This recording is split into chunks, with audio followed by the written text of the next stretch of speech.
माननीय अध्यक्ष महोदय, विनियोग विधेयक बिल पर आज दिन भर चर्चा हुई और हमारे माननीय सदस्यों ने पक्ष विपक्ष ने अपनी बात रखी। अभी नेता उपनेता नेता है नहीं, जो मैंने देखा बहुत अनुभवी है और उस ढंग से वो अपनी बात कहेंगे और ट्रेनिंग भी आपने ली हुई है का हिसाब से। पर अब आपको ये भी नहीं मालूम है कि ओवर ड्राफ्ट में और आपके जो है स्पेशल ड्राइविंग फैसिलिटी में क्या अंतर है। आप सदन को गुमराह कर रहे हैं। आपको मालूम होना चाहिए जो कुछ हम करते हैं केंद्र सरकार के एडवाइस पे ही कर सकते हैं। कर्जा लेना है बिना FRBM एक्ट के अंतर्गत ही ले सकते हैं।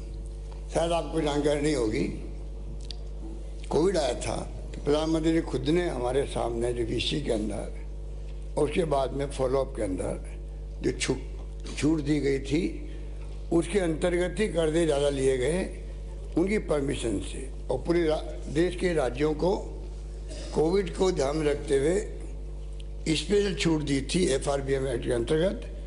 उसके आधार पर कर्जा लिया गया और मैं समझता हूं कि ये जो आपने कहा कि आपने कर्जा ले लिया, मैं आपको बताऊं कि स्पेशल ड्राइविंग फैसिलिटीज क्या है। क्यों बिना मतलब का विपक्ष जो है इसको गुमराह करने का प्रयास कर रहा है। इसके अंतर्गत हम लोगों ने 38,542 करोड़ और 81,000 के कर्जे 2 बार लिए। पर आपको जानकर आश्चर्य होगा, खुशी होगी, ये हमारे वित्तीय प्रबंधन था जिसके कारण से हमारी बचत हुई ब्याज के अंदर। राज्य के द्वारा RBI में किए गए निवेश जो होता है, जो राज्य सरकारें निवेश करती है एक्स्ट्रा पैसा RBI में, उसका 95% हम ले सकते हैं वापस। वो कर्जा इसलिए लिया गया, हम अगर मार्केट से बोरोइंग करते तो ज़्यादा ब्याज देना पड़ता। ये बहुत कम ब्याज के आधार पर कर्जा मिलता, टेम्परेरी लोन होता वो। उसके आधार पर जो है जो निवेश किया गया हमारे द्वारा, उसमें 95% तक टेम्परेरी लोन जो कम दर पर मिलता है, इस सुविधा का लाभ उठा करके ये कर्जा लिया गया और दीर्घकालीन ऋण को डेफर कर विकास कार्य हेतु कम ब्याज पर अल्पकालीन ऋण से आवश्यकता को पूर्ण कर रही है। ये बुरा नहीं है। इसका कमेंट सुनिए आप। RBI कमेंट कर रही है इसके लिए। RBI ने भी कहा कि स्पेशल ड्राइविंग लिमिट फैसिलिटी, ये जो सुविधा दी गई है सबको, सब राज्यों को है, SDF का उपयोग करने को उचित ही नहीं बुद्धिमत्तापूर्ण माना गया है। बुद्धिमत्तापूर्ण माना गया है। आप सब देखिए, बुद्धिमत्तापूर्ण माना गया है। तो बुद्धिमानी के साथ वित्तीय प्रबंध करेंगे तभी तो इतना शानदार बजट पेश कर पाएंगे, लागू कर पाएंगे। कृपा करके, आप बहुत ज्ञानी हैं मुझे मालूम है, पर उसके बावजूद भी ये अकाउंटिंग के जो सिस्टम हैं ये कुछ अलग तरह के हैं। आपने कहा कि पेन अकाउंट सिस्टम जो केंद्र सरकार में लागू है, ये जो अभी सिलसिला चला, कुछ आलोचना भी हो रही है, उसमें कोई दम नहीं है। ये हमने खाली प्रस्ताव दिया है। प्रस्ताव क्या दिया, जो केंद्र सरकार जो सिस्टम अपना रही है वही सिस्टम IT बेस्ड गवर्नेंस होने लग गई है। अब जरूरत नहीं है पोते पावड़े की लंबे चौड़े, इसलिए जानबूझ करके ये हमने प्रपोजल दिया है, परंतु बिना केंद्र सरकार के अनुमोदन के वो स्वीकृत नहीं हो सकता है। तो CNAG को डरने की कोई जरूरत नहीं है। अगर फैसला होगा तो और राज्य मांग रहे होंगे, एक साथ फैसला होगा। और केंद्र सरकार जो सिस्टम है उसी सिस्टम को लागू हम करना चाहते हैं, इसलिए ये हम लोगों ने प्रस्ताव उनको दिया था। और मैं जैसे कह रहा हूँ कि बिना केंद्र सरकार के ये अनुमोदन के नहीं हो सकता है। इसलिए ट्रेजरी सिस्टम जो है और पे अकाउंट सिस्टम के बारे में अलग अलग बात है। ट्रेजरी सब जगह हमारी है, इसलिए मैंने कहा कि इस सिस्टम के आधार पर हम लोगों ने इसको प्रपोजल किया है।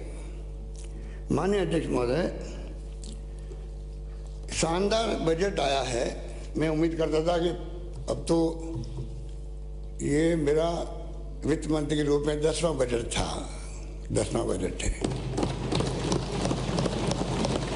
इतना अनुभव तो मुझे हुआ होगा थोड़ा बहुत तो, कि मैं अपने हिसाब से मेहनत करके किस प्रकार में पानी, बिजली, शिक्षा, स्वास्थ्य, सड़कें और सोशल सिक्योरिटी, इस पर मैं किस प्रकार से अपना कंट्रीब्यूट कर सकूं, मैंने करने का प्रयास किया और प्रदेश की जनता ने उसको अप्रिशिएट किया है। आप करो नहीं करो आपकी मर्जी है।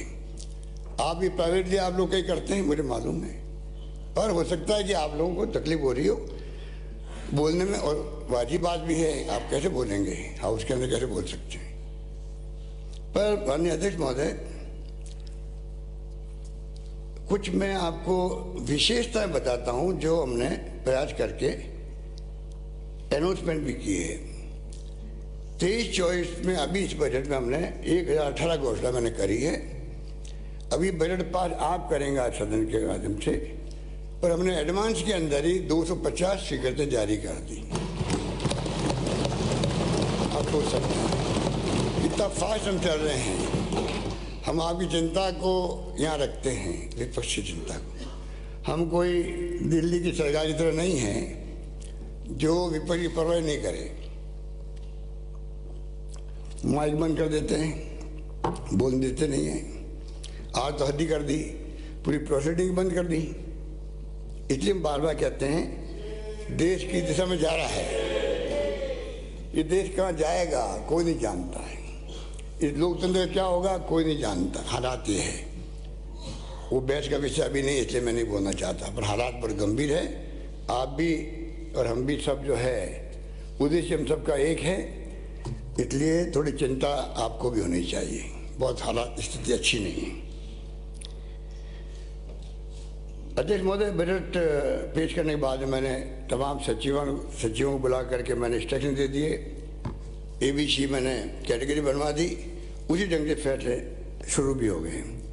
घोषणा पत्र में अध्यक्ष महोदय जो वादा किए थे वो 80% वादे मैंने पूरे किए जन घोषणा पत्र के, और 16% प्रगति रथ है। हर बजट की शानदार चर्चाएं देश में भी हुई है, प्रदेश में भी हो रही है। 4 साल बिना टैक्स का बजट पेश किया मैंने, ये 5वां बजट भी बिना टैक्स का है। और कोविड के बावजूद भी हमारी रेवेन्यू कलेक्शन बढ़ रहा, हम अच्छी स्थिति में आ रहे हैं। इसलिए हम कहते हैं राजस्थान मॉडल स्टेट बनने जा रहा है। इसमें आपको भी खुशी होनी चाहिए सब लोगों को। चाहे चिरंजीवी योजना हो, चाहे 500 रुपये सिलेंडर की बात हो, इंदिरा शहरी रोजगार गारंटी देश में कहीं नहीं है, राजस्थान में लागू की हमने। उड़ान योजना की मैं समझता हूँ कि आपकी भागीदारी भी होनी चाहिए, सबकी होनी चाहिए। आपने शुरू करी थी पहले इसको। OPS सामाजिक सुरक्षा, बड़े तरकीब से आपने OPS को समर्थन की बात कह दी, क्योंकि आपको अपने चुरू की चिंता भी सता रही होगी। कर्मचारी वहाँ भी है, पूरे देश में मुद्दा बना हुआ है। आखिर में चुनाव के पहले प्रधानमंत्री जी को कुछ फैसला करना पड़ेगा।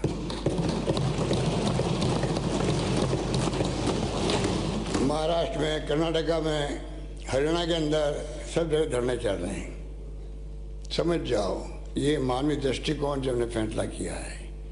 आप गिनते हो कि बाद में 25 में 30 में क्या होगा, तो 65 साल तक माननीय अध्यक्ष महोदय OPS रही रहा है देश के अंदर। 65 साल में जो सुई नहीं बनती थी, हम बार बार कहते हैं बिजली क्या होती लोग समझते नहीं थे। वहाँ से शुरुआत करी कांग्रेस ने और कहाँ पहुँचा दिया देश को। आज आधुनिक भारत जो है, जिस पे मोदी जी गर्व करते हैं दुनिया में जाकर के, आधुनिक भारत का निर्माता कांग्रेस और कांग्रेस नेता रहे और कोई नहीं रहा है।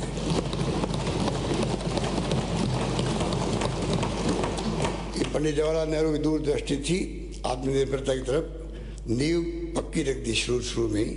उसका लाभ आज हम सबको मिल रहा है, बिजली में, पानी में, इस्पात कारखानों में, सब जगह। इसलिए आप निश्चिंत रहें। OPS का लागू करना मैं समझता हूँ कि आप अभी भी समय है कि अगर 65 साल में हम यहाँ पहुँच सकते हैं तो यही तो कर्मचारी थे, यही ओल्ड एज पेंशन थी। तो कोई क्राइसिस नहीं हुआ। अब क्राइसिस को आप क्यों काल्पनिक बनाते हो? हमने सोच समझ के किया होगा। हम तैयार हैं समझाने के लिए जो समझना चाहें। अखबार में पढ़ते हैं कि कई राज्यों की टीमें आ रही हैं, देखते हैं, बात करते हैं। सोशल सिक्योरिटी का अध्यक्ष महोदय, हमने एक के बाद एक ही घोषणा करी है और मैं समझता हूँ कि यह आवश्यक भी है। विश्व गुरु बनने की बात करते हैं प्रधानमंत्री जी, तो आप पहला काम ही करवा दीजिए। एक तो छुआछूत की बात उठाई कैलाश मेघवाल जी ने, ये सबको पीड़ित करती है, दिल में दर्द होता होगा। ये मानवता का कलंक है आज भी, कि आज भी हम लोग देखते हैं समाज में कितना छुआछूत मानव मानव के बीच में जो है जिस रूप में भेदभाव किया जाता है, आंखों में आंसू आ जाते हैं, भावुक हो जाते हैं लोग भाग। ये स्थिति है, उस पर कोई चर्चा नहीं होती है, ना हम आगे बढ़ पाते हैं। मैं किसी एक व्यक्ति को दोष नहीं देता हूँ। सामाजिक स्थिति ऐसी है, इसमें क्रांति होनी चाहिए, इसमें लोग आगे आना चाहिए। अरे फ्रीडम फाइटर्स थे उस जमाने के अंदर, तब मंदिर प्रवेश करवाते थे, तब मंदिर प्रवेश करवाते थे, आंदोलन करते थे, वो जज्बा भी था फ्रीडम मूवमेंट के अंदर। पर हमने सामाजिक सुरक्षा को एक मुद्दा बनाया है। प्रधानमंत्री जी को मैंने पत्र लिखा है, जैसा मैंने वादा किया था उससे पिछली बार, कि आप कृपा करके,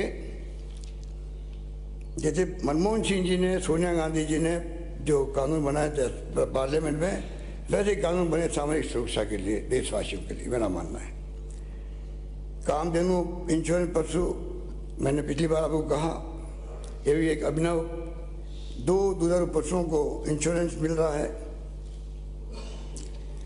FIR मैंने जो कंपनी की थी, कानून व्यवस्था की बात आप करते हो, पर ये नहीं कहते कि वास्तव में एक बड़ा ऐतिहासिक कदम था वो। FIR कंपनी कहीं नहीं है देश के अंदर, हमने कंपल्सरी करी। गरीब आदमी जाके वहाँ कम से कम स्वागत कैसे बनाए, वहाँ पर उनका स्वागत हो सके, ढंग से बैठा सके, ये माहौल बदलने का काम हमने किया।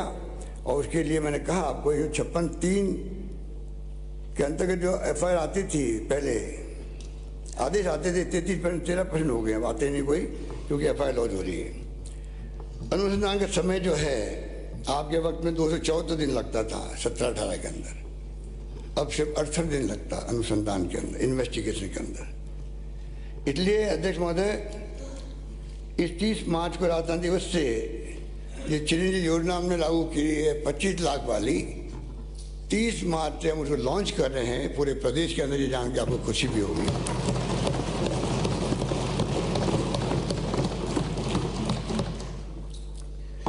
अध्यक्ष महोदय,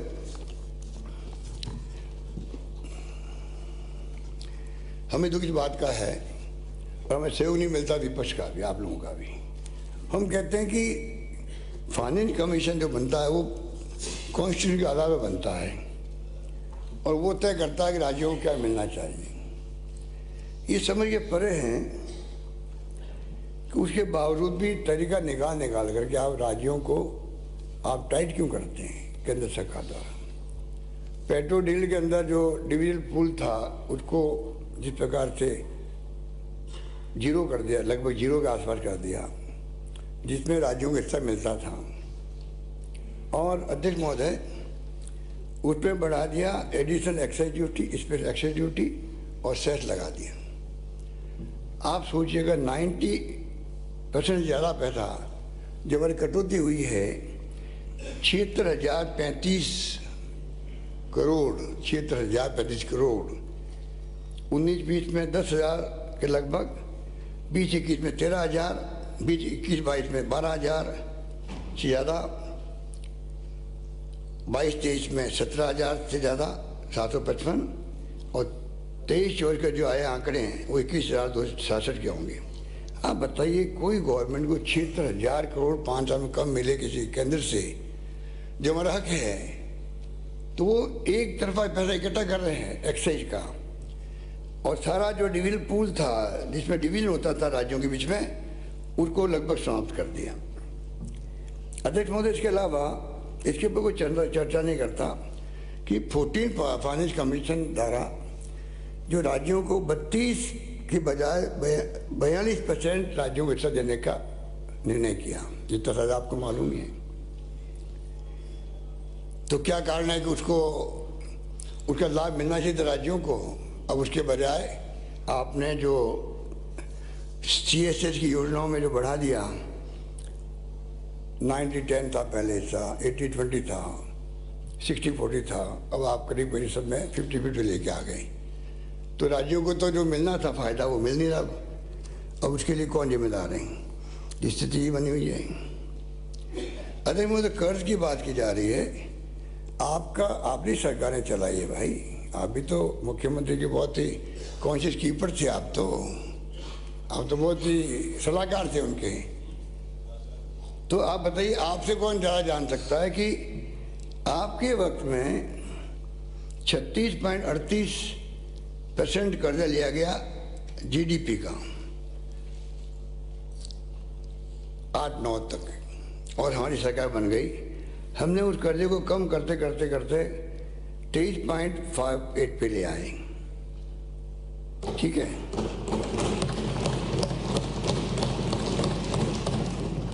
और आप देखिएगा कि आपकी पुनः सरकार आ गई 14 के अंदर। फिर आपने क्या किया, इसको 23 से पहले 36.38 था, अब आपने 34.16% बढ़ा दिया, मतलब 50% बढ़ गया कर्जा। हमने जो कर्जा 9-10 से लगा के 12-13 तक लिया, उसका 50% आपने बढ़ा दिया कर्जा 34.16% पे। और वर्तमान सरकार में भी अब हमने 5 होने जा रहे हैं। आप देखिएगा हम 36.78 पे रहेंगे, मतलब करीब 10% कर्जा बढ़ेगा आपसे तुलना करें तो कर्जे की बात आपके सामने है। किस प्रकार आपके वक्त में 50% की वृद्धि हुई और हमारे वक्त में 10% की वृद्धि हो रही है, ये आपके सामने। अध्यक्ष महोदय, कैपिटल आउटले की बात कर रहे थे, इंफ्रास्ट्रक्चर की, नेता उपनेता। इसमें मैं कहना चाहूँगा, आपके शासन में 80,629 करोड़ रुपए आपने कैपिटल आउटले रखा 5 साल के अंदर। और हमने इसीलिए सड़कें बन रही, ये सब काम हो रहे हैं कि 1,20,437 करोड़ का आउटले रख रहे हैं हम लोग। कहाँ कमी बता दीजिए, कहाँ कमी कहाँ?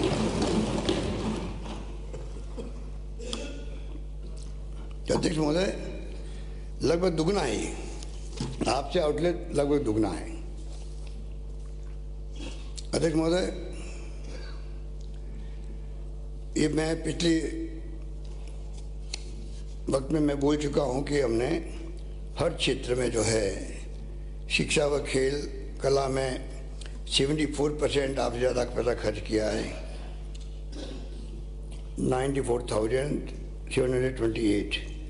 स्वास्थ्य और परिवार कल्याण में आपसे 87% ज़्यादा पैसा खर्च किया, 38,926।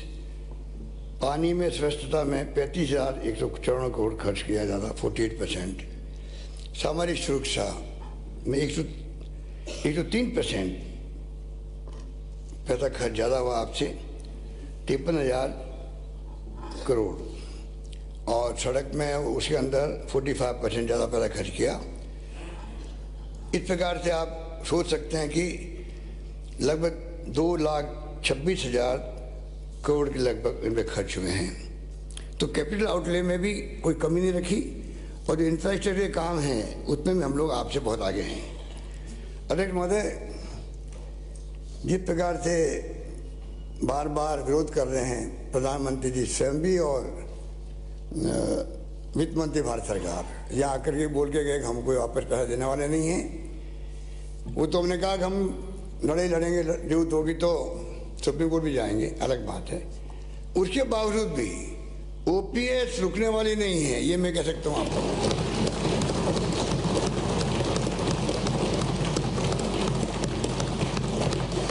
पैसा मिले या नहीं मिले, जो ट्रस्ट बना के रखा गया दिल्ली के अंदर, ट्रस्ट का मतलब समझते हैं आप क्या होता है? ट्रस्टी होता है, मालिक थोड़ी है केंद्र सरकार वाले।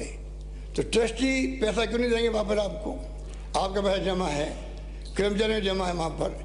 और क्या मैं फिर कहना चाहूँगा, क्या हम कर्मचारियों को शेयर मार्केट में छोड़ दें? क्या उनके ऊपर डिपेंड करा दें? भाई जो जैसे कैसी स्थिति बनेगी उस वक्त में अध्यक्ष महोदय देखा जाएगा, पेंशन उस ढंग से तय होगी। क्या मेंबर पार्लियामेंट, एमएलए, हम लोग जो पेंशन बढ़ाते हैं, तनख्वाह बढ़ाते हैं, प्रधानमंत्री को चाहिए नया कानून पास करे, पूरे देश के पार्लियामेंट के मेंबर हो चाहे एमएलए हो, सब अपनी तनख्वाह का एक हिस्सा कटवाए कर्मचारी की तरह, और पैसा जमा करवाए, शेयर मार्केट में जमा करवाए, म्यूचुअल फंड में जमा करवाए, और उनको कहो आप उस पर डिपेंड करेगा पेंशन आपको कितनी मिलती है।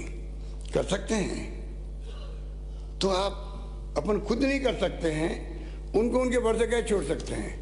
अडानी जी के शेयर ध्वस्त हो गए, धड़ाम गिर गए, बताइए आप। तो वो गिर गए तो सबके पैसे डूब गए, पता नहीं किसी का क्या डूबा होगा, तो टाइम बताएगा। तो आप बताइए कैसे शेयर मार्केट पे आप ये कैसे, आपने ठीक कहा, राज्य सरकार ने उसको अनुमोदन किया था, हमने भी किया था, सबने किया।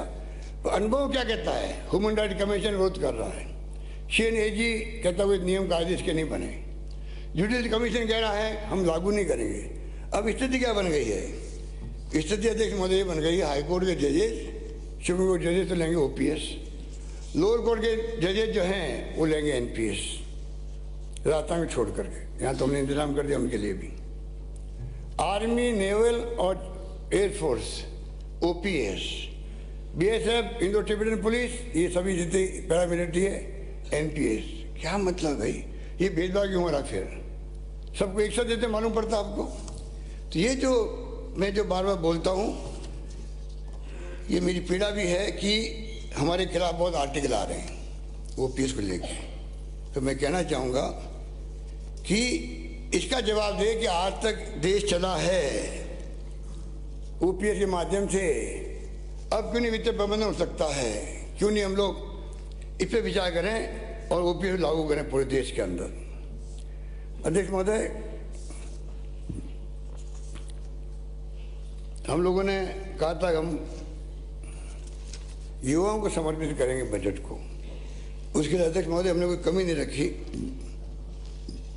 नौकरियाँ दी हम लोगों ने, करीब 1,45,000 नौकरी लग चुकी है, 1.25 लाख तो से चल रहा है।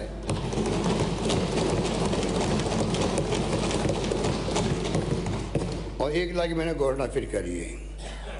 तो एक के बाद एक जो हमने स्टूडेंट के लिए अभी रफ़ी जी जो MLA साहब कह रहे थे कि 500 स्टूडेंट को हम फॉरेन यूनिवर्सिटीज में भेज रहे हैं, फॉरेन कंट्रीज के अंदर, बड़ा फैसला है। इसके पीछे ये भी बनता है कि राजस्थान के नौजवान जाएंगे अगर दुनिया के मुल्कों के अंदर, अगर अमीर लोग जा सकते हैं, उनको चांस मिलेगा, तो मानव संसाधन जो है राजस्थान के लोग हासिल करेंगे। इस बात को लेकर हम लोगों ने इतना बड़ा फैसला किया है। इस प्रकार से कई हमने कदम उठाए, वो मैंने मेरे बजट स्पीच में आ चुके, मैं वहाँ पर रिपीट नहीं करना चाहता। पर अध्यक्ष महोदय, यूनिवर्सिटी जो खोले गए हैं, कॉलेज खोले गए हैं स्वास्थ्य सेवा में और एजुकेशन के अंदर, जिस प्रकार राजस्थान जंप किया है, उस पर हम सबको गर्व होना चाहिए। 2018 के अंदर तक मतलब 250 कॉलेज थी और 46 कॉलेज गर्ल्स की थी। इन 5 सालों में अभी हाल ही में मैंने बजट में और घोषणा की है, कुल मिलाकर के 250 तो थी 75 साल में, और ये हैं 282 कॉलेज से 5 साल के अंदर।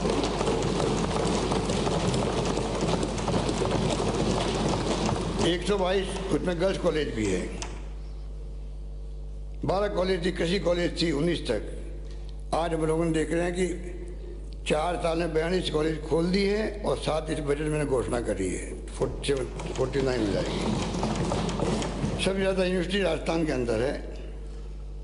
एविएशन यूनिवर्सिटी जिसमें आने वाले वक्त में pilot, instructor, air hostess, hostage सब बनेंगे। एविएशन यूनिवर्सिटी जैसे फुर्सतगंज में है अमेठी के अंदर, जब मैं केंद्रीय मंत्री था सिविल एविएशन का, उस वक्त बनी हुई थी, वो बनी है। मुझे खुशी है कि राजस्थान में एविएशन यूनिवर्सिटी की मैंने घोषणा करी है, उसको हम लोग लागू करवाएंगे। आप कोई मौका नहीं देंगे कि पिछली बार की तरह हरदेव जोशी विश्वविद्यालय को बंद कर दिया आप लोगों ने, जो पत्रकारिता का था। स्पोर्ट्स यूनिवर्सिटी बंद कर दी, बंद क्या कर दी, कागज में रख दी। वो लोग भूले नहीं हैं अभी तक भी किन कारणों से आपने लॉ यूनिवर्सिटी बंद कर दी, समझ में नहीं आता। हिंदुस्तान के इतिहास में एक बार यूनिवर्सिटी खुलने के बाद में कोई बंद नहीं हुई है, सिर्फ आपने ये काम किया है और किसी ने नहीं किया है। माइनिंग यूनिवर्सिटी, मेडिकल यूनिवर्सिटी, दूसरी वेटनरी यूनिवर्सिटी, दिव्यांगों के लिए यहाँ जयपुर में भी, जोधपुर में इसी संस्था से खुल रही है। कहने का मतलब अध्यक्ष महोदय ये है, राजस्थान में जितनी प्रीमियर संस्थाएं देश की है, IIT, IIM, AIIMS, IIIT, MNIT, NIFT, FDDI, medical university, colleges, Ayurveda university, agriculture university, sports, law, police university जैसे संस्थान सब यहाँ पर मौजूद है। अब हमारे यहाँ के छात्रों को महाराष्ट्र में, कर्नाटक में जाने की जरूरत नहीं पड़ेगी।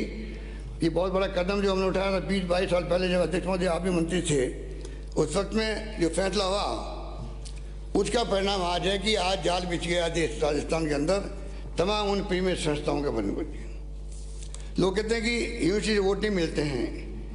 अरे खाली वोट की चिंता नहीं करते, हम राजस्थान युवाओं का भविष्य भी देखते हैं, भविष्य कैसे सुधरेगा, ये हमारी ड्यूटी है।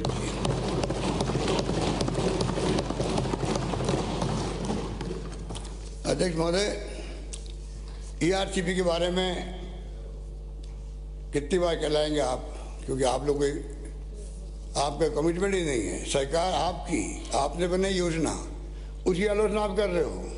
ये कमी, वो कमी, ये कमी, ये इरिगेशन। मुझे बताइए, आप योजना आपने बनाई, हम आगे बढ़ा रहे हैं। और कभी तो केंद्र सरकार मना करती है, रोक दो काम को, और प्रधानमंत्री जी ने पता नहीं नया फॉर्मूला दे दिया आकर के। मैं उम्मीद करता था प्रधानमंत्री जी से 2 साल के अंदर वो घोषणा करके जाएंगे, कोई घोषणा नहीं हुई, कोई जवाब है। क्यों नहीं आप मदद कर रहे हो? आप देखिएगा कि कावेरी नदी विवाद चल रहा है देश, आप सबको मालूम है। वहाँ 60% डिपेंडेबिलिटी पर प्रवीण दे दी वहाँ पर। वहाँ अगर आप छूट दे सकते हो परियोजना को, तो राजस्थान में छूट क्यों नहीं मिलती है? कर्नाटक में ऊपरी भद्रा प्रोजेक्ट जिसकी लागत करीब 21,450 करोड़ है, उसे राष्ट्रीय परियोजना का दर्जा देने की मांग उन्होंने करी। दर्जा नहीं दिया तो उनको कम से कम 5,300 करोड़ रुपये प्रावधान कर दिया, पर राजस्थान के लिए कुछ नहीं। हमने इस बार 13,500 करोड़ रुपये रखा उस योजना के लिए। कुछ बातें ऐसी है जिसमें पक्ष विपक्ष में समझता हूँ मिलकर ही चल सकते हैं। या तो आप हमें समझा दीजिए, हम आपको समझा देंगे, पर भारत सरकार में जाके तो बात एक ही कर सकें, उसमें क्या दिक्कत हो सकती है कि राजी करते हैं ऐसा। अध्यक्ष महोदय, मैं इस मौके पर कहना चाहूँगा कि कुछ घोषणाएं बाकी रह गई है, और इतने मेहनत हमारे माननीय सदस्य मुझसे बराबर मांग करते रहते हैं, इसलिए मैंने उसी समझा कि मैं कुछ घोषणा जो है कुछ को मैं अनाउंस करूं, कुछ मैं टेबल पर रखूं, क्योंकि वरना बहुत टाइम लग जाएगा।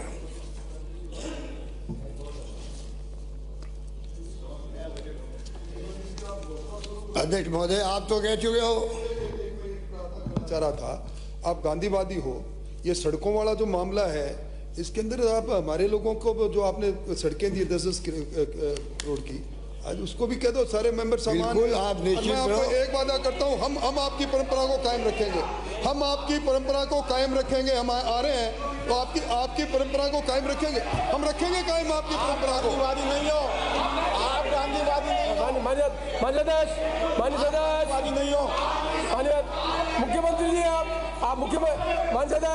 मुख्यमंत्री जी कॉम्पिटेंट है। माननीय सदस्य मल्लिका जी नीचे मल्लिका जी, गलत परंपरा है।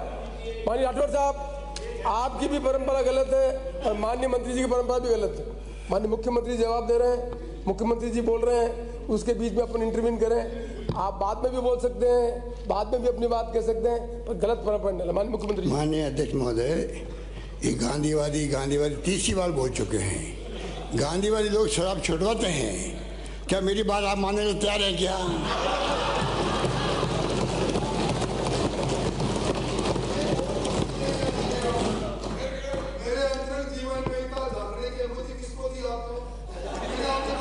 भैया, कभी कभी मित्रों के लिए झांकना पड़ता है, उनके इंटरेस्ट के अंदर, उनके इंटरेस्ट में झांकना ही पड़ता है, क्योंकि मैं स्वास्थ्य संबंधी चिंता बहुत करता हूँ। जो रतनगढ़ से आने वाले माननीय सदस्य ने जिस प्रकार से कमेंट किए हैं वो एक बहुत दुखद है। और मुझे बहुत दुख है कि हाउस के अंदर इस प्रकार कमेंट भी हो सकता है। क्या क्या मेरे बारे में, क्या क्या सुधीर भंडारी के बारे में बोला गया, आप सोच सकते हो। और आपने कहा कि मेरे उनकी फैमिली ने आपको फ़ोन किया और कहा आपके मित्र जाने वाला है। ये आपका मकसद क्या है ये कहने का? अब खुशी होनी चाहिए कि आज भी रतनगढ़ से आने वाले सदस्य यहाँ बैठे नहीं बैठे मुझे पता नहीं, वो आज हमारे बीच में हैं। भगवान को लंबी उम्र दे। ये कालीचंद सराफ जी बैठे हुए हैं, इनको इनकी पत्नी को वही इलाज हुआ जो उनको हुआ था और दोनों बच गए, वो भी बच गए। उसको लेके आपने जिस प्रकार कमेंट किए यहाँ पर वो अनफॉर्चुनेट है। और मैं समझता हूँ कि मैंने पूरी जांच करवाई है उसकी, और जांच के अंदर ये स्थिति थी। पूरा मैं नहीं पढ़ूंगा, टाइम लग जाएगा। मैंने आपके आरोपों की पूरी जांच करवाई जिससे इस सदन के सामने सच्चाई आ सके। जब आपका इलाज चल रहा था तो IL-6 टेस्ट की वैल्यू 773 से अधिक आई, जिससे साइटोकाइन स्ट्रोक आ सकता है। इसी स्ट्रोक से कोविड के अधिकांश मरीजों से मृत्यु हुई। इसी पैरामीटर को कंट्रोल करने के लिए टोसिलीजुमेब इंजेक्शन लगाया गया। आप बताइए क्या आप बताइए क्या कसूर किया उन्होंने? Not allowed. आप बताइए कालीचंद सराफ जी। प्लीज नीचे बैठे, प्लीज बैठे, नीचे बैठे। I will not allow it. Mr. Rathod, no, he's on leg. I will name, I'll throw him out. नीचे बैठे प्लीज, नीचे बैठे, नीचे बैठे, नीचे बैठे आप, नीचे बैठे, नीचे बैठे मिस्टर, नीचे बैठे। मानसदास, आपका काम नहीं है, मेरा काम है। ये आपका काम नहीं है, मैं इतना कमजोर नहीं हूँ। मानसदास, मैं फिर आपको कह रहा हूँ, मैं मुख्यमंत्री ऑन लेग, आपको बोलने का अधिकार है, लेकिन इस तरह का नहीं है। आपको फिर अभी नहीं बोलेंगे, बात करेंगे बात जब। I throw you out. I will throw you out. Mr. Rathod, I will not tolerate it. He has a right to speak it, but not in between CM. आप अपने सदस्य को भी कंट्रोल नहीं कर सकते।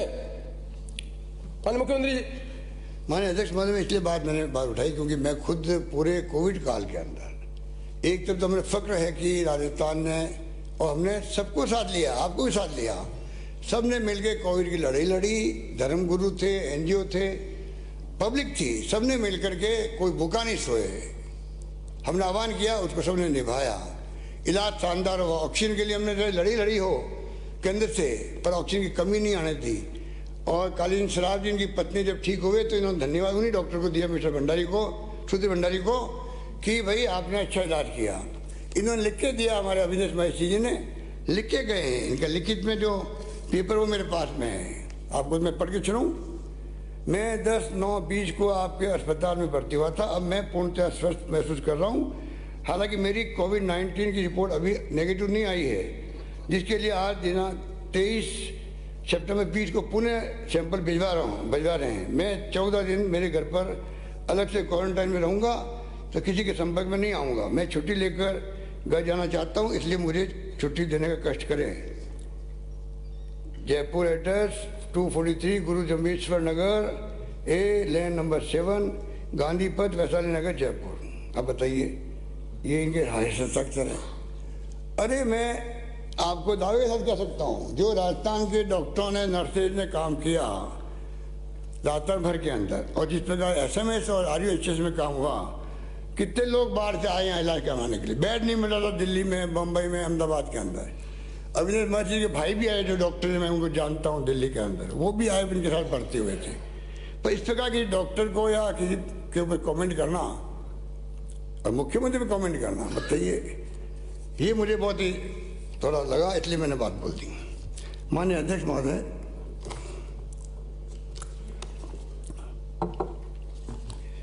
10 जनवरी 23 को प्रस्तुत बजट तथा दिनांक 16 फरवरी 23 को बजट बहस के जवाब में की गई घोषणाओं के माध्यम से, जहां हमने अल्प आय वर्ग के साथ ही मध्यम वर्ग को भी महंगाई से राहत देने का प्रयास किया, वहीं युवाओं के लिए रोजगार के अवसर तथा प्रदेश की चौमुखी विकास के लिए आधारभूत ढांचे को सुदृढ़ करने का कार्य भी किया। इसी क्रम में अब मैं नवीन घोषणाएं माननीय सदन के समक्ष प्रस्तुत कर रहा हूँ। शिक्षा एवं युवा विकास वर्ष 22-23 के बजट में मेरे द्वारा जयपुर में JLN मार्ग पर एजुकेशन हब बनाने की घोषणा की गई थी। इसी कड़ी में आगामी वर्ष राजस्थान विश्वविद्यालय, कॉमर्स कॉलेज और राजस्थान कॉलेज के अपग्रेडेशन हेतु 50 करोड़ रुपये के कार्य हाथ में ले जाएंगे। हमारे द्वारा कोरोना काल के दौरान शिक्षा में हुए नुकसान की भरपाई के लिए इस वर्ष कक्षा 8 तक के विद्यार्थियों के लिए ब्रिज कोर्सेज चलाए गए थे। इनकी सफलता को देखते हुए आगामी वर्ष भी 75 करोड़ रुपये व्यय कर ब्रिज कोर्सेज चलाया जाना प्रस्तावित है। इससे लगभग 70 लाख विद्यार्थी लाभान्वित होंगे। स्कूल शिक्षा की सुविधा सुलभ कराने की दृष्टि से 500 प्राथमिक विद्यालयों का उच्च प्राथमिक विद्यालयों में तथा 500 उच्च प्राथमिक विद्यालयों को उच्च माध्यमिक विद्यालयों में कम्युनिट किए जाने की घोषणा करता हूँ। साथ ही 400 उच्च माध्यमिक विद्यालयों के में विज्ञान, वाणिज्य एवं कृषि संकाय विषय प्रारंभ किए जाएंगे।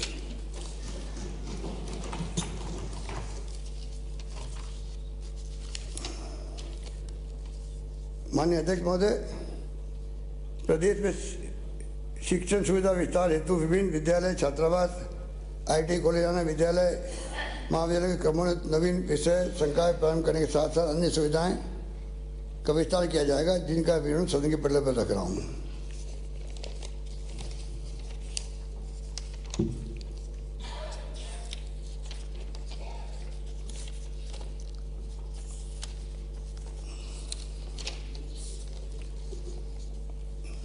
इसके अलावा माननीय अध्यक्ष महोदय, बाड़मेर, विशाला बाड़मेर, भूसावर भरतपुर, तालचीडी दौसा, फलसून जैसलमेर, बिसव मंडावा, झुंझुनू, कुचामन सिटी खजवाना, जियाबड़ी नागौर और सुरोट सिंडोन सिटी करौली में राजकीय महाविद्यालय खोले जाएंगे। शाहबाद, किशनगंज, बारा, समदड़ी, बाड़मेर, बज्जू, कोलाद, बीकानेर, सारेड़ा, दौसा, आमेर, जयपुर, जालामन, लूणी, जैसला, घंटियाली, जोधपुर एवं पाली में राजकीय कन्या महाविद्यालय खोले जाने प्रस्तावित है। नारेडा, दूदू, जयपुर में शास्त्रीय संस्कृत महाविद्यालय एवं नावाद, नागौर, दौसा एवं चित्तौड़गढ़ में विधि महाविद्यालय खोले जाएंगे।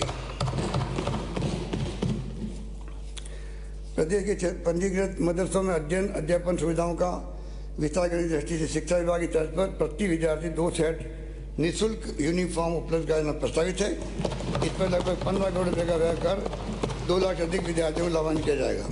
शिक्षा अनुदेशक मदरसा पैरा टीचर्स के 6,843 पदों पर भर्ती किए जाने की घोषणा करता हूँ। राज्य में युवाओं विद्यार्थियों के सर्वांगीण विकास में NCC की महत्वपूर्ण भूमिका को ध्यान रखते हुए NCC ग्रुप मुख्यालय जोधपुर में प्रशिक्षण अकादमी की स्थापना की जाएगी। इस पर 15 करोड़ रुपये का व्यय होगा। युवाओं को खेलों की रुझान बढ़ाने तथा खेल प्रतिभाओं को प्रोत्साहन करने के लिए हमारे द्वारा राजीव गांधी ग्रामीण और शहरी ओलंपिक का आयोजन किया जा रहा है। इस प्रकार पंचायत से राज्य स्तर पर होने वाली खेल गतिविधियों को सुचारू रूप से संपादित करने के लिए संभाग स्तर पर खेल प्रबंधक तथा जिला स्तर पर सहायक खेल प्रबंधक के नवीन पदों का सृजन किया जाना प्रस्तावित है। चूरू व पाली में 10 करोड़ रुपये की लागत से स्पोर्ट्स स्कूल स्थापित किए जाएंगे। खेल प्रतिभाओं को समुचित प्रोत्साहन देने के लिए उठाए गए कदमों की कड़ी में खेल अकादमी, स्टेडियम, इंडोर हॉल आदि के निर्माण विकास कार्य कराए जाएंगे, जिसका विवरण सदन के पटल पर प्रस्तुत कर रहा हूं।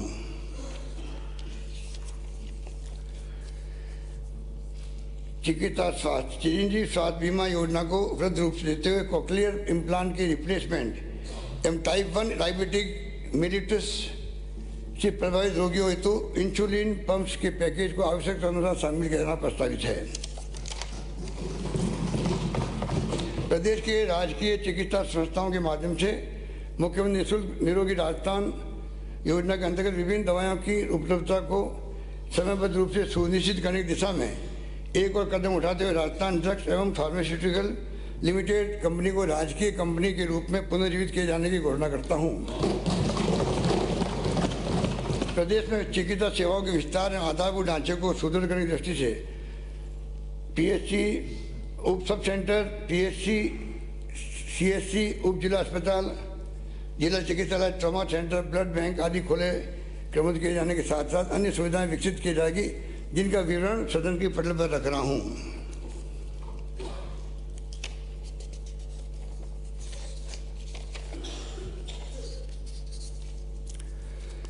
सभी मानसिक चिकित्सालय महाविद्यालय जयपुर में चिकित्सा सुविधाओं के विस्तार हेतु स्ट्रोक इंटरवेंशन लैब स्थापित की जाएगी।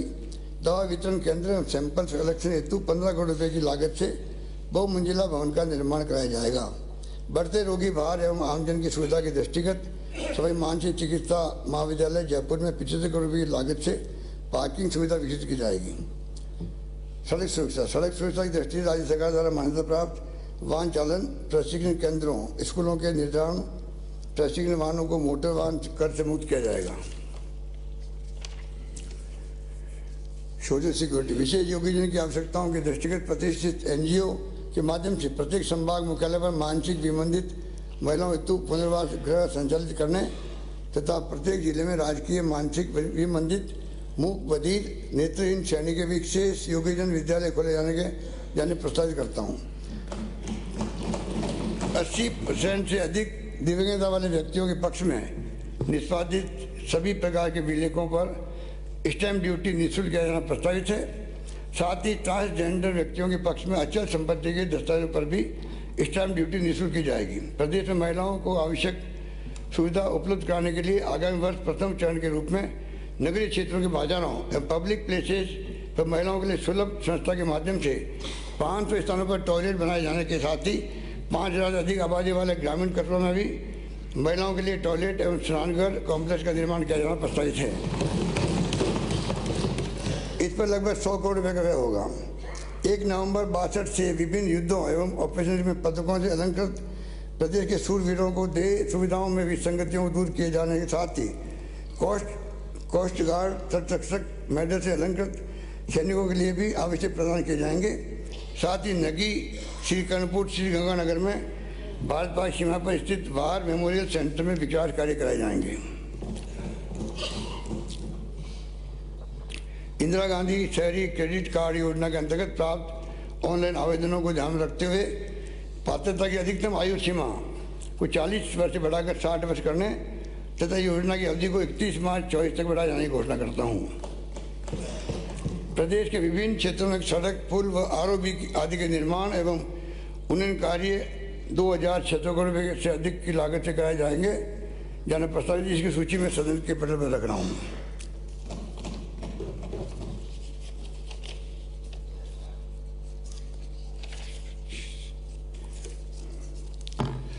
माननीय विधायकगण द्वारा वर्ष 11 की बात घोषित राजस्व गांवों को सड़क से जोड़ने की मांग को देखते हुए मेरे द्वारा वर्ष 23-24 के बजट में 500 से अधिक आबादी वाले राजस्व गांवों को डामर सड़कों से जोड़ने की घोषणा की गई थी। आदिवासी एवं मरुस्थलीय क्षेत्रों की परिस्थिति को देखते हुए अब मैं इन क्षेत्रों के 250 से अधिक आबादी वाले राजस्व गांवों को चरणबद्ध रूप से जोड़ना पसंद करता हूँ।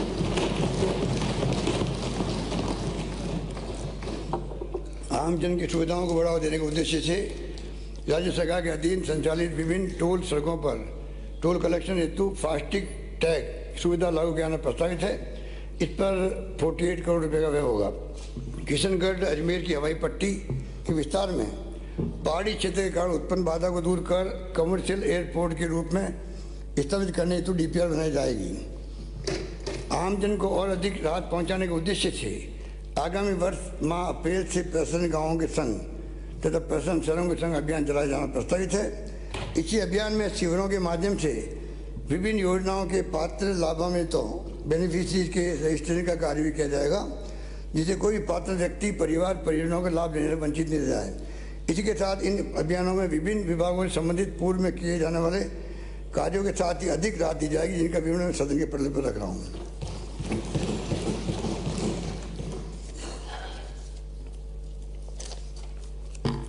प्रदेश के सुनियोजित विकास हेतु 189 शहरों के लिए मास्टर प्लान बनाए जा चुके हैं। इसी कड़ी में नवगठित 44 नगर पालिकाओं तथा इस बजट में घोषित नगर निकायों के मास्टर प्लान भी तैयार किए जाने प्रस्तावित है। साथ ही निकाय सीमाओं की समीक्षा कर विस्तार किया जाएगा।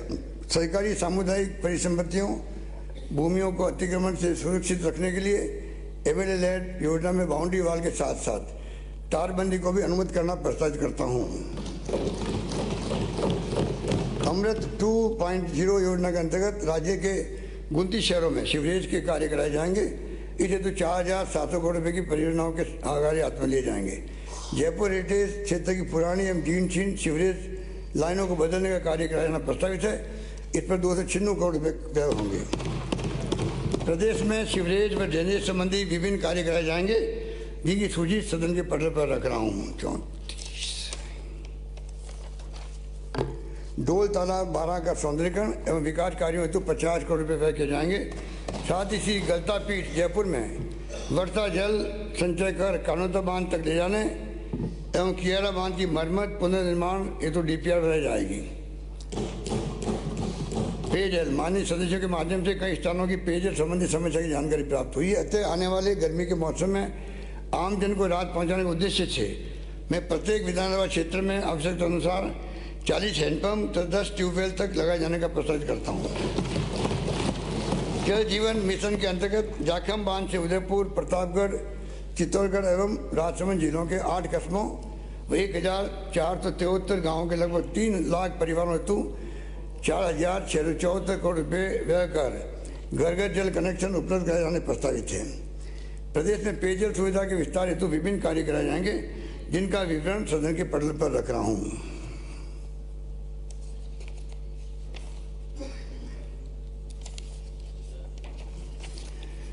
वर्तमान समय में डिजिटल के साथ साथ ई कॉमर्स का भी पहचान तेजी से बढ़ रहा है। अतः इन सेक्टर्स के विकास की दृष्टि से राजस्थान डिजिटल पॉलिसी तथा राजस्थान ई कॉमर्स पॉलिसी लाई जाएगी। प्रदेश में विशेष योग्यजन, एकल महिला एवं अन्य वंचित वर्ग को रोजगार के अवसर प्रदान करने के लिए रिटेल सेक्टर्स में प्रतिष्ठित प्राइवेट पार्टनर के माध्यम से 1000 फ्रेंचाइजीज खोली जाएगी। इस हेतु चयनित व्यक्तियों को ट्रेनिंग कराने के साथ ही प्रति फ्रेंचाइज 1 लाख रुपये का अनुदान दिया जाना प्रस्तावित करता हूँ।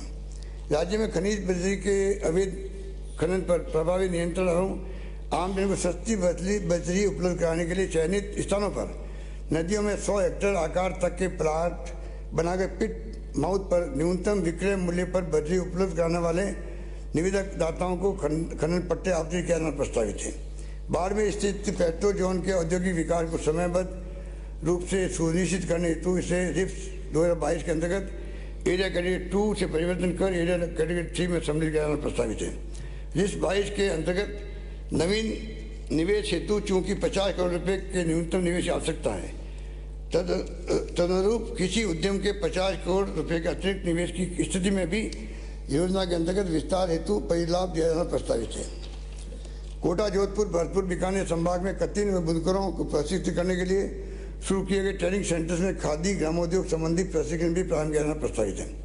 प्रदेश में ईज ऑफ डूइंग बिजनेस की दिशा में एक और कदम बढ़ाते हुए अग्निशमन अनापत्ति पत्र एनओसी की प्रक्रिया के सरलीकरण के साथ साथ शुल्क को रेशनल करते हुए ऑटोमेटेड स्वीकृति जारी करना ज़्यादा प्रस्तावित है। साथ ही सिनेमा लाइसेंस एवं नवीनीकरण प्रक्रिया का आधुनिक आवश्यकताओं के अनुरूप सरलीकरण किया जाएगा। प्रदेश में 31 मार्च 19 के पश्चात प्रधानमंत्री शहर बिजली हर घर सौभाग्य योजना समाप्त होने के उपरांत लगभग 2 लाख परिवार घरेलू विद्युत कनेक्शन से वंचित रह गए थे। हमारे द्वारा लगातार केंद्र सरकार से इन परिवारों हेतु CSS के योजना अंतर्गत प्रावधान करने का आग्रह किया जाता रहा है, किंतु अभी तक केंद्र सरकार द्वारा हमारे आग्रह को पूर्णतः स्वीकार नहीं किया गया। अतः अब मैं आगामी 2 वर्षों में इन सभी वंचित 2 लाख परिवारों को लगभग 1000 करोड़ की लागत से घरेलू कनेक्शन उपलब्ध कराने की घोषणा करता हूँ।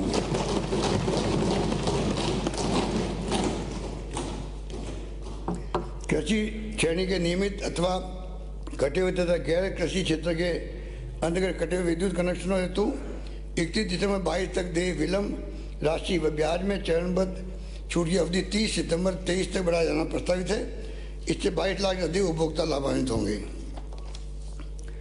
ऊर्जा तंत्र के आधारभूत ढांचे को सुदृढ़ करने के लिए विभिन्न श्रेणी के GSS स्थापित करने के साथ साथ विद्युत कार्यालय खोले जाएंगे, जिसका विवरण सदन के पटल पर रख रहा हूँ।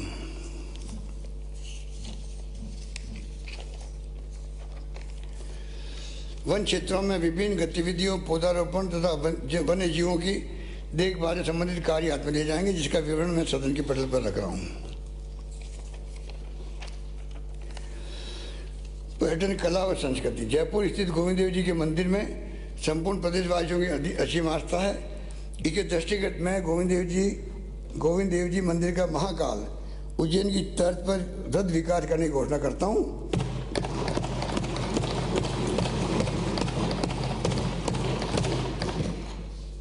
प्रथम आगामी वर्ष इस हेतु 100 करोड़ रुपये का प्रावधान प्रस्तावित है। साथ ही तीर्थराज पुष्कर के समग्र विकास हेतु पुष्कर विकास प्राधिकरण के गठन की घोषणा करता हूँ। प्रदेश में आने वाले पर्यटकों की सुविधा के लिए राजस्थान स्मार्ट टूरिस्ट पास प्रारंभ किए जाएंगे। इस पास के द्वारा सिटी ट्रांसपोर्ट एवं रोडवेज की बसों में यात्रा के साथ साथ समस्त पर्यटन स्थलों व स्मारकों में प्रवेश की सुविधा हेसल फ्री उपलब्ध हो सकेगी। पर्यटन को बढ़ावा दिए जाने की दृष्टि से टूर ऑपरेटर्स एसोसिएशन से मान्यता प्राप्त टूर ऑपरेटर्स द्वारा संचालित वातानुकूलित पर्यटक लग्जरी कोचों को मोटर वाहन कर से मुक्त किया जाना प्रस्तावित है। सामलिया से चित्तौड़गढ़ में जल जीवनी एकादशी मेले को भी 50% बस किराया छूट योजना में शामिल किया जाएगा। बेने धाम डूंगरपुर के समग्र विकास की कार्य योजना तैयार करते हुए आगामी वर्ष 100 करोड़ रुपये की लागत से विकास कार्य किया जाना प्रस्तावित है। धार्मिक विकास पर्यटन विकास की दृष्टि से विभिन्न पर्यटक स्थलों के जीर्णोद्धार उन्नयन संबंधी कार्य कराए जाएंगे, जिनका विवरण सदन के पटल पर रख रहा हूँ।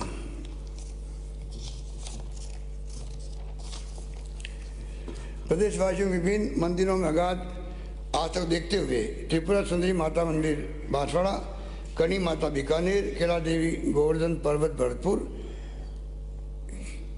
सालासर चूरू, सांवलिया सेठ चित्तौड़गढ़, मेहंदीपुर बालाजी करौली, खोले के हनुमान जी संगमवरी माता सांबर जयपुर, रामदेवरा तनोट माता मंदिर जैसलमेर, श्रीनाथ जी नाथद्वारा राजसमंद,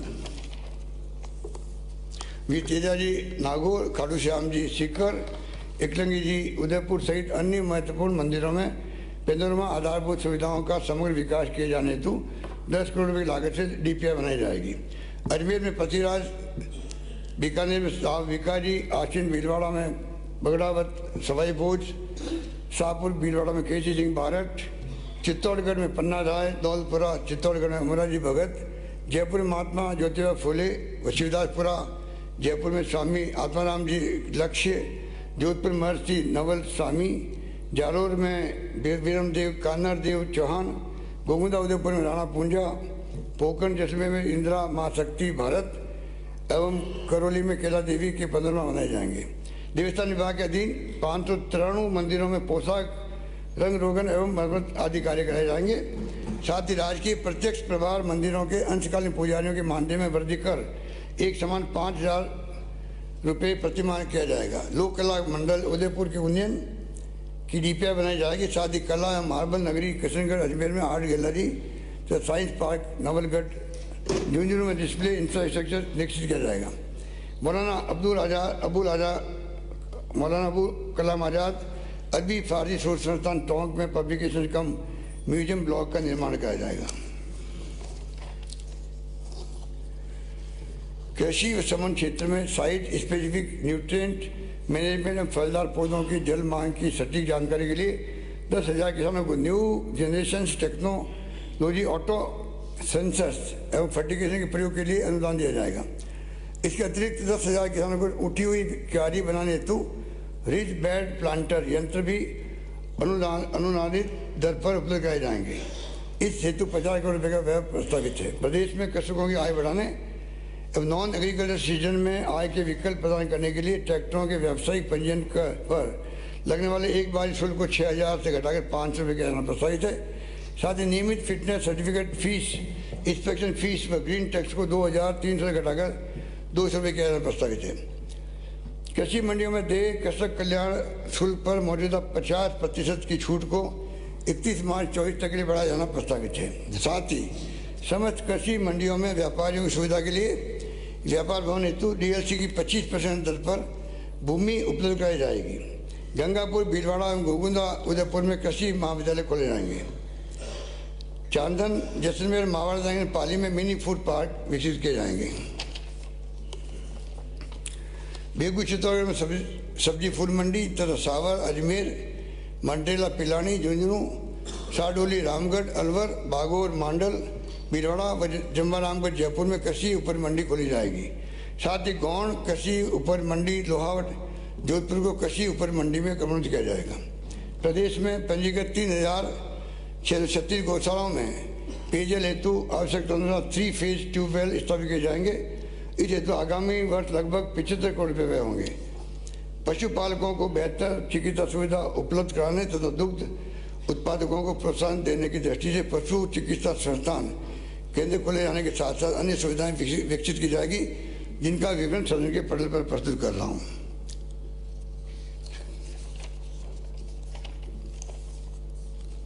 आगामी 3 वर्षों में Dholpur community lift irrigation scheme के अंतर्गत धौलपुर राजाखेड़ा व सेपू के 28,800 हेक्टेयर नहरी क्षेत्र को सूक्ष्म सिंचाई के तहत शामिल किया जाएगा। इससे 15,000 किसान लाभान्वित होंगे। मेरे द्वारा 16 फरवरी 2023 को प्रदेश में 100 एनीकटों के निर्माण जीर्णोद्धार व 100 नहरी तंत्रों के जीर्णोद्धार हेतु 400 करोड़ रुपए के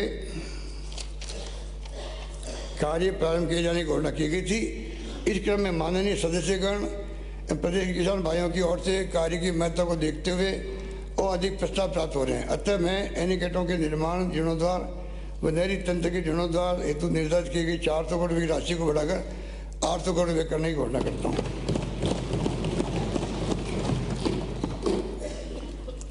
प्रदेश में सिंचाई संबंधी विभिन्न विकास के कार्य कराए जाएंगे, जिनकी सूची मैं सदन के पटल पर रख रहा हूँ।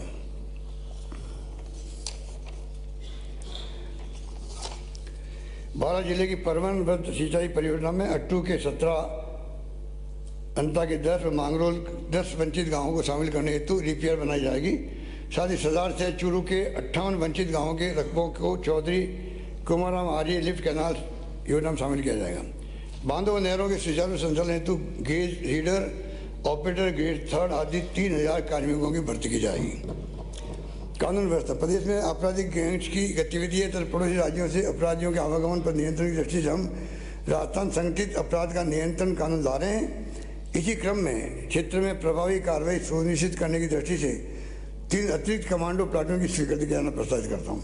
राजस्थान पुलिस अकेडमी जयपुर में centre of cyber crime investigation स्थापित किए जाने के साथ साथ सिंथेटिक एथलेटिक ट्रैक का निर्माण किया जाएगा। इन पर 19 करोड़ का व्यय होगा।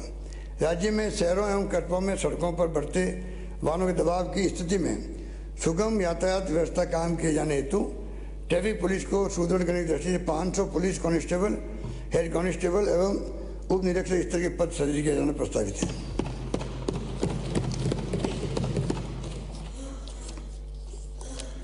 प्रदेश की कानून व्यवस्था तथा न्याय प्रणाली को और अधिक सुदृढ़ करने हेतु पुलिस कार्यालय व न्यायालय खोले जाने के साथ साथ विभिन्न सुविधाएं विकसित की जाएगी, जिसका विवरण मैं सदन के पटल पर रख रहा हूँ।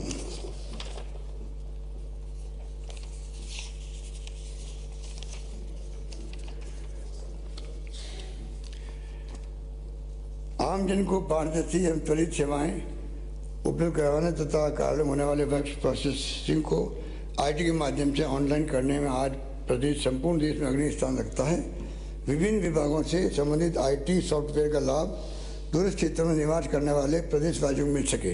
इस हेतु मैंने ग्राम विकास अधिकारी, पटवारी, तहसीलदार विकास अधिकारी से लेकर जिला प्रमुख, कलेक्टर आदि तक टैबलेट देने का निर्णय किया था। अब इसी क्रम में विभिन्न विभागों के वरिष्ठ प्रशासनिक अधिकारियों, न्यायिक अधिकारियों तथा जिला स्तरीय एवं क्षेत्रीय अधिकारियों को राजकीय कार्यों दायित्वों को बेहतर निष्पादन हेतु लैपटॉप, टैबलेट दिया जाना प्रस्तावित करता हूँ।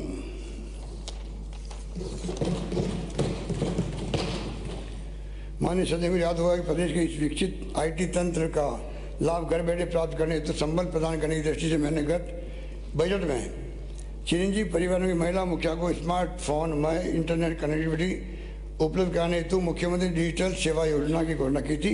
इस निर्णय के पश्चात अंतर्राष्ट्रीय स्तर पर स्मार्टफोन ऑटोमोबाइल्स में प्रयोग किए जाने वाले चिपसेट की क्राइसिस उत्पन्न हो गई। इस कारण स्मार्टफोन की उपलब्धता की समस्या के साथ ही कीमतों में वृद्धि हो गई थी। फिर भी हम इस कार्य को अब चरणबद्ध रूप से पूर्ण करेंगे। प्रथम चरण के रूप में आगामी वर्ष बहन बेटियों के पावन पर राखी से चिरंजीवी परिवारों की सरकारी विद्यालयों में 10वीं से 12वीं कक्षा में अध्ययनरत छात्राओं, सरकारी उच्च शिक्षण संस्थाओं, महाविद्यालय, ITI, पॉलिटेक्निक में अध्ययनरत छात्राओं तथा विधवा एकल नारी पेंशन प्राप्त कर रही महिलाओं को इस योजना अंतर्गत स्मार्टफोन उपलब्ध कराए जाएंगे। इस प्रकार प्रारंभिक चरण में लगभग 40 लाख बेनिफिशियरी को यह स्मार्टफोन प्राप्त हो सकेंगे।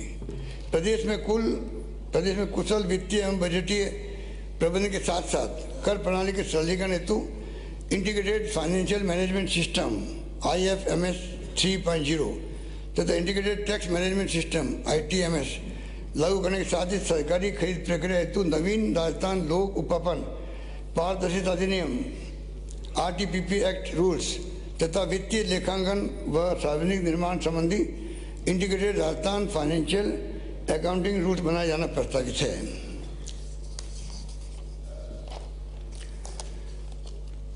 हमारे द्वारा IFMS के माध्यम से प्रक्रिया को सरलीकरण करते हुए कार्मिकों और पेंशनर को भी अपने GPF खाते का पर पूरा नियंत्रण, पेंशन स्वीकृति के लिए सर्विस बुक की बाध्यता समाप्त करना एवं सैलरी पेंशन का ऑटो पेमेंट जैसे नवाचार कर राहत दी गई है। इसी उपरांत भी वर्तमान में कार्मिकों को रिटायरमेंट के समस्त पेंशन परिलाभ प्राप्त होने महीनों का समय लग जाता है। अब कार्मिकों को और अधिक राहत देने की दृष्टि से माह मई 23 से रिटायरमेंट के दिन ही समस्त पेंशन परिलाभों की स्वीकृति जारी करने की घोषणा करता हूँ।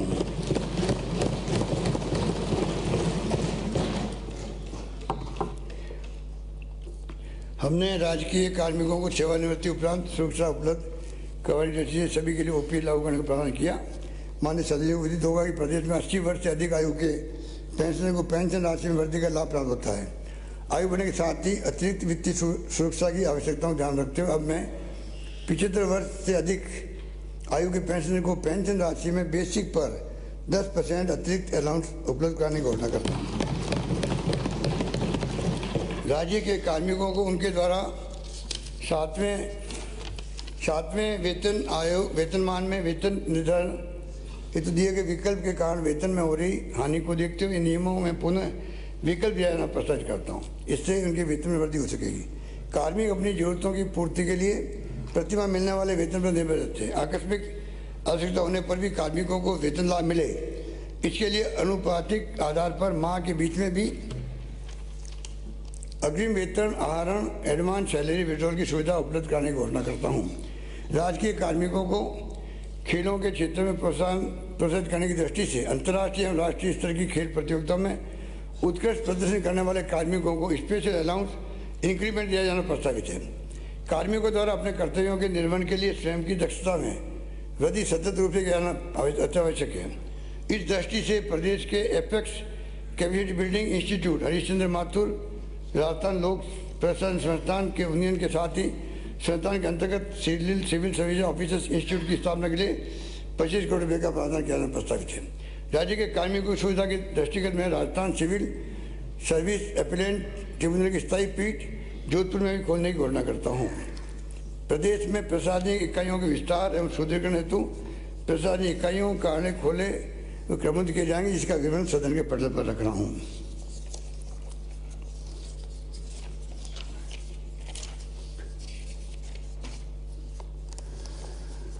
माननीय अध्यक्ष महोदय, ये लास्ट मेरा ये पहला अपना में बहुत महत्व रखता, क्योंकि मैंने कहा था कि अध्यक्ष महोदय मैंने कहा था कि हमारे माननीय सदस्य मुझसे मांगते मांगते थक जाएंगे, मैं देते नहीं थकूंगा।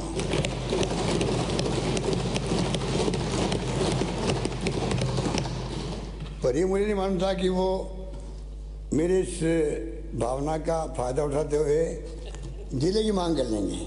मैंने कहा सड़क है, पानी, बिजली, सड़क नगर पालिका की मांग करेंगे, अभी तो जिलों की मांग करने लग गए। कुछ मैंने एक्सरसाइज की है तो मैं आपके सामने रख रहा हूँ।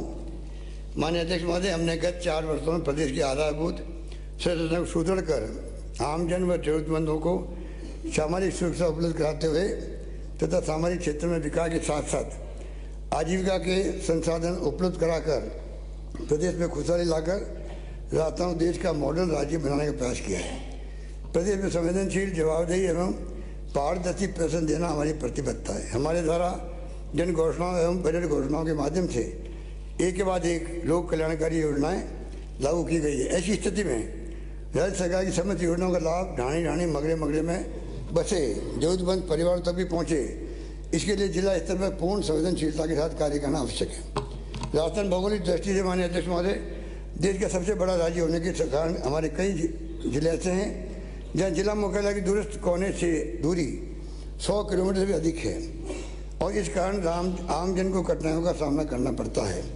इसके साथ ही कई जिलों की जनसंख्या भी अत्यधिक होने के कारण प्रशासन का हर परिवार तक पहुंचना बहुत कठिन हो जाता है। जिला अपेक्षाकृत छोटा होने से प्रशासन व प्रबंधन व कानून व्यवस्था पर निगरानी नियंत्रण सहज व सुगम हो जाता है। देश के विभिन्न राज्य नए जिले बनाने में हमसे आगे रहे हैं। देश के विभिन्न राज्य नए जिले बनाने में हमसे आगे रहे हैं। वहाँ पर जिलों की संख्या दुगनी तिगनी हो गई है। अभी हाल ही में भौगोलिक दृष्टि से हमने छोटे राज्य वेस्ट बंगाल ने भी 7 नए जिलों की घोषणा की है। इसी कारण प्रदेश से भी कई स्थानों में नए जिले बनाने की मांग प्राप्त हुई है। हमने इन प्रस्तावों के विस्तृत अध्ययन करने के लिए उच्च स्तरीय कमेटी गठन किया था, जिसकी अंतिम रिपोर्ट प्राप्त हो गई है। इस विषय में प्राप्त समस्त प्रस्तावों पर प्रदेश की वर्तमान प्रशासनिक इकाइयों की संरचना का विस्तृत अध्ययन एवं विवेचना के उपरांत अब मैं प्रदेश में नए जिले बनाने की घोषणा करता हूँ।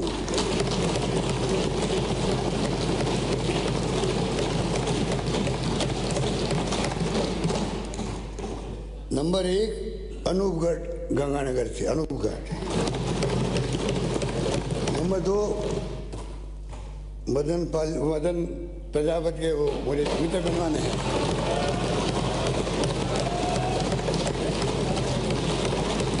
अरे आप भी बजाओ भाई, उनको चप्पल तो पहनाओ। चप्पल तो नहीं पहनाने गए तो इसमें आप साथ दो। ये जिले कोई माननीय अध्यक्ष महोदय, जिले कोई एक स्पर्श के थोड़ी हैं, सबका जिला भाई।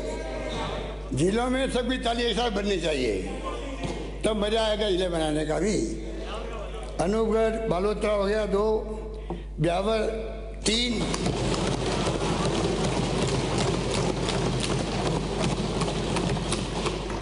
डीग भरतपुर 4, डीडवाना कुचामन 5, दूदू जयपुर 6, गंगापुर सिटी सवाई माधोपुर 7, जयपुर उत्तर जयपुर दक्षिण जयपुर, जोधपुर पूर्व जोधपुर पश्चिम जोधपुर, टेकड़ी अजमेर टेकड़ी, कोतपुतली बेरोड जयपुर अलवर, खेरतल अलवर, नीम का थाना सीकर,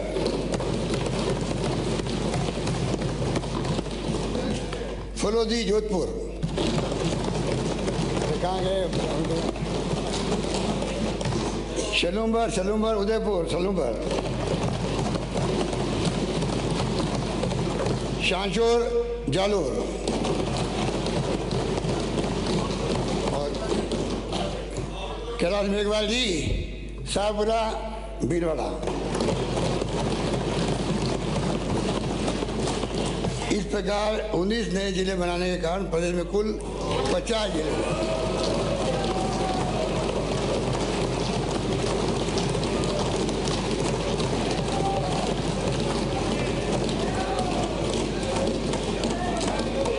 इस प्रकार 19 नए जिले बनाने के कारण प्रदेश में कुल 50 जिले हो जाएंगे। इन सभी का प्रदेश मुख्यालय से संपर्क संभागीय मुख्यालयों के माध्यम से होता है। अतः इस प्रबंध को सुदृढ़ करने की दृष्टि से प्रदेश में 3 नए संभाग माछवाड़ा, पाली, सीकर बनाने की घोषणा करता हूँ।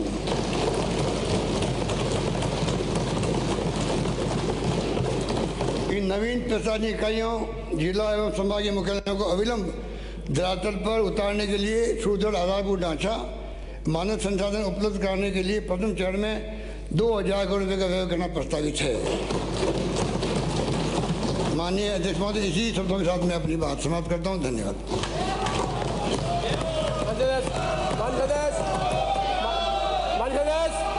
क्या हाउस में क्या है?